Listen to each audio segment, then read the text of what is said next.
Hello everyone.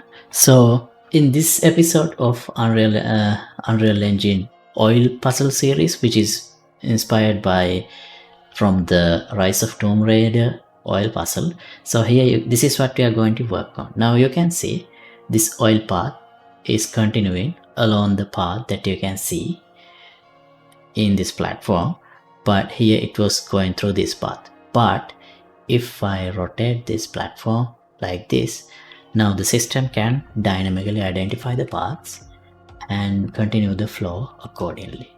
Now here, this is what's happening. This flow comes here as you would expect and continue that way, and this flow is coming from here. It will also continue along this path. Yeah, so it's going that way. So in the same way, if I rotate this again, that's what I had before. Yeah, like this. Now also it's going to identify the paths accordingly. Continue. So yeah, this is what we are going to work on today. How to dynamically identify the next possible location for the liquid flow to spread and continue the flowing. And before we get started, let me remind you that you can download the project file of this project and all other thousands of projects I have done in my channel from my Patreon page. Once you become a member, you can access everything without any limits. So feel free to check it out. I'll leave the link in description below. And this episode is sponsored by this generous patron. Thank you very much for your support. Okay, so this is where we stopped yesterday. If I play, you can see oil starts spreading from here and it stops here because there is a hole, so it doesn't flow more than that. And from here it continues along this path, so it goes as you would expect it to go. Right, now the next step is I want to implement rotation of this platform. For example, it could be like this. So depending on where the configuration would be, I need dynamically, the system should detect where the flow should happen. So to rotate along with this platform, these three, I want to make it under this mesh, so which is platform 1.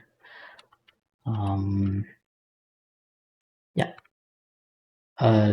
that's fine. Platform now 1 name is fine. Let me select these 3 and I'll put it under platform 1. Now if I rotate this, you see now those paths are also rotating.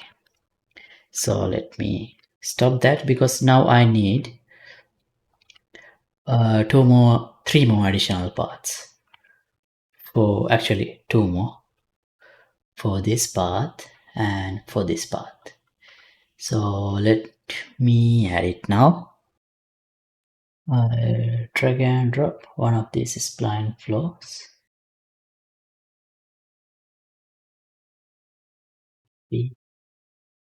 Like this. Oh, actually, no. We can just duplicate this. Let me do that. So they all would be in the same level. Yeah. Okay. I'll add the path. I'll modify the path of the screen, so we don't need to waste time on that and the recording. Okay, so here from the top view, I have added all the splines that I need, spline flows. So here from the perspective view. So now the next thing is this one and this one are the two splines that I newly added. Let me put them also under the platform 1. Now here I wish to limit rotations to 90 degrees only, but that wouldn't really matter because our flow detection is dynamic, so the system should be able to detect even regardless of the rotation amount.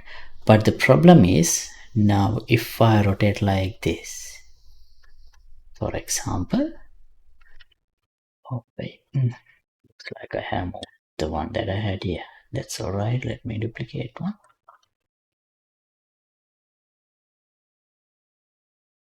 So now this is the beginning of the spline and this is the end of the spline, the same spline. So we would need a way to identify not just the beginning, but can we start flowing from the end when one flow reached the end. So we would need to implement now backward flowing too. Therefore here start flow forward. Oh, that shouldn't be capital. Forward flow started. I'll call it forward flow start. Okay, and don't need this anymore. In the same way, I need to implement a backward flow as well. So we would need to rename this current flow distance. Let's call it current forward flow distance.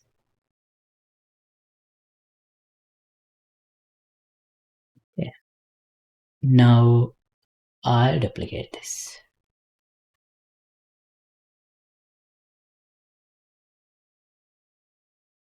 And name it. This is start flow forward, start flow backward. Now I'll duplicate this. Forward flow started, duplicate, and let's call it backward flow started, and current forward flow distance, current backward flow distance. Okay, now I'll replace this backward flow, and this one current backward flow distance, this one also current backward flow distance. And the other thing is this one, instead of plus it should be minus.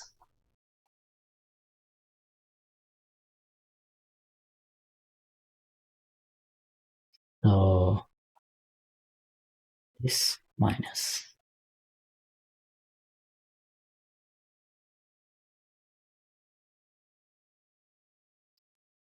And here the condition should be this one should be larger than 0. The result of this should be larger than 0.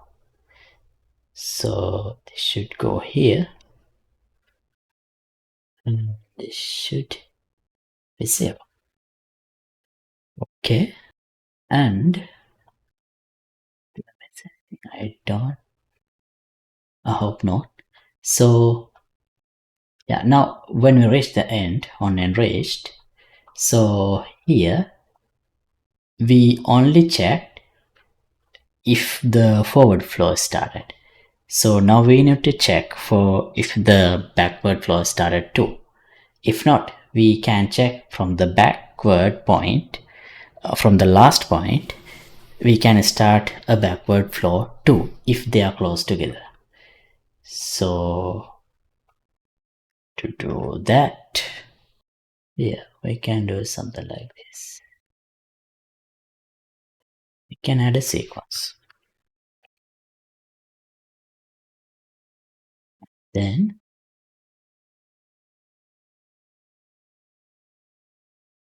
we can check backward flow started, our branch. If that is false, then we can check for the endpoints. So, oh wait, hold on a second. We might need a separate function for this because here we are considering the case where the flow start from the front and reach the end. So we are checking against the endpoint of the spline. So yeah, we need a separate function on end reached. Let's call it on forward end reached and duplicate. I'll call on backward end reached. Then I need to call that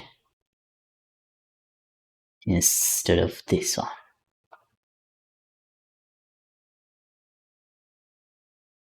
And the backward flow end.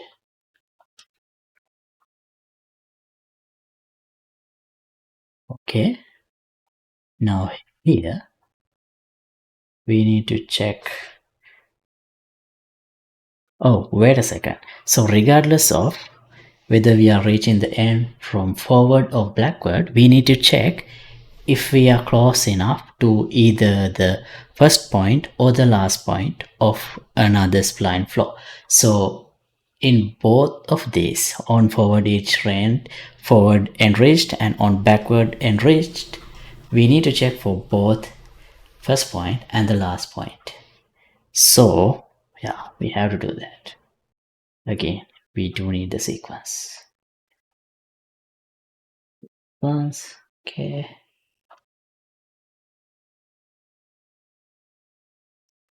On backward, flow enriched. No, that.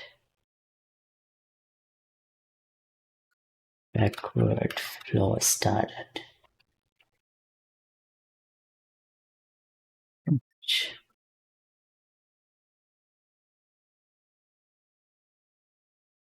Okay, and if not, from the spline, we need to get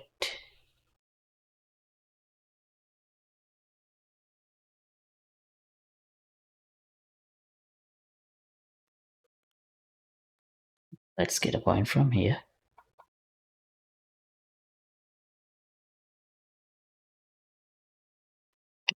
Nine.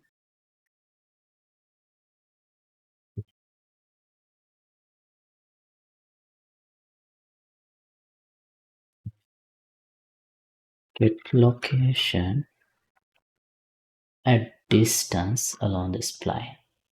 So here we need to consider the last point. That means this. And world space. Then we need to consider the distance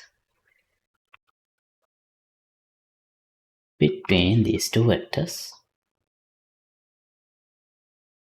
Check if it is less than the minimum spread distance. Similar to above case, our branch should be connected here.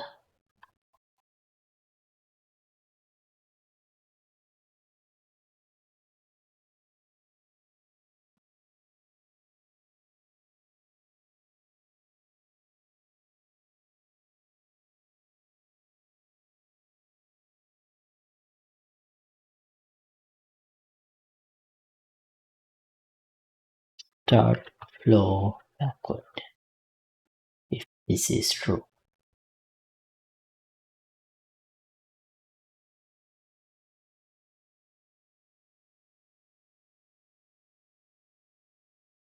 Okay. Oh, actually, I have done the modification for the on backward and traced. So still that's not a problem. Let me copy this part that I created back to the forward and traced as well.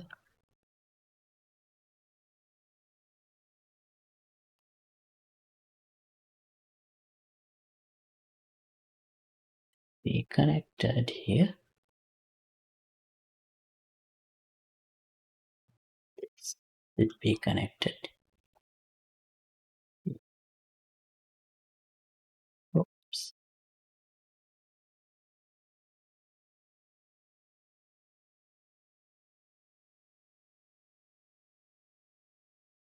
Okay. So we don't need this because we can connect this. And maximum spread distance should be connected here. And in this case, we need to, this is on backward enriched, so we need to consider on this spline the initial point. So distance should be 0 here. And also, this forward flow started. Current forward flow distance is 0. This is correct. But for current backward flow distance, this should be set to spline length because we are starting from backward. So set current backward flow distance to the spline.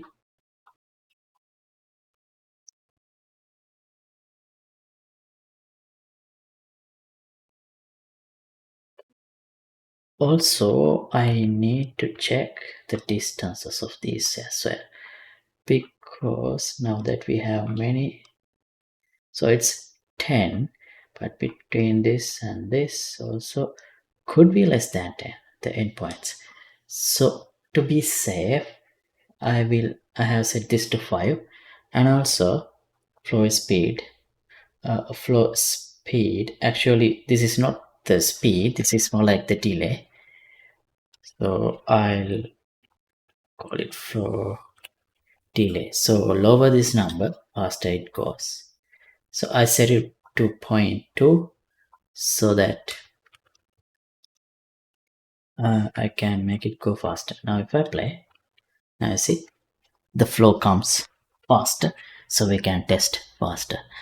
Right, so it's working. So the backward flow also working, forward flow also detection working. And if this right here, let's see what happens. Yeah.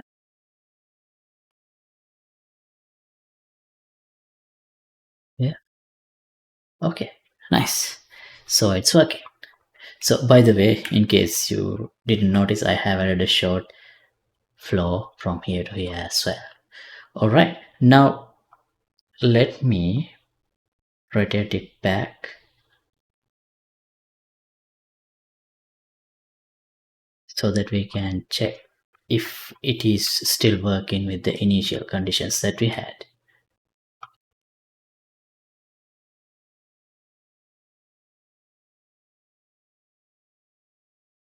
So far so good.